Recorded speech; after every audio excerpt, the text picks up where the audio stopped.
তারেক রহমানের বিরুদ্ধে চাঁদাবাজির 4 মামলা বাতিলই থাকবে।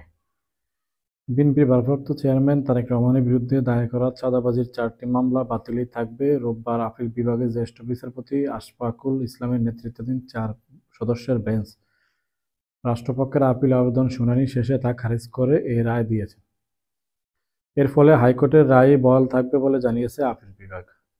2007 সালে সেনা সমর্থিত তত্ত্বাবধায়ক সরকারের আমলে বিএনপির ভারপ্রাপ্ত চেয়ারম্যান তারেক রহমানের বিরুদ্ধে রাজধানীর কাফরুল থানায় চাঁদাবাজির 4টি মামলা দায়ের করা হয়েছিল। 111-এর ওই সময়ে দায়ের করা এই 4 মামলা গত বছরের 23 অক্টোবর খারিজ করে দেন হাইকোর্ট। বিচারপতি এ.কে.এম. আসাদুজ্জামান ও বিচারপতি সৈয়দ এনায়েত হোসেনের দ্বৈত হাইকোর্ট বেঞ্চ এই 4 মামলা বাতিল করেন। মামলা বাতিল সংক্রান্ত হাইকোর্টের রায়ের বিরুদ্ধে লিভ টু আপিল করে রাষ্ট্রপক্ষ রোববার আপিল বিভাগের কার্যতালিকায় রাষ্ট্রপক্ষের এসব আবেদন শুনানির জন্য অন্তর্ভুক্ত করা হয়। আবেদনে রাষ্ট্রপক্ষ বলেছেন, মামলা বাতিল করে হাইকোর্টে যে রায় দিয়েছেন তা সঠিক হয়নি।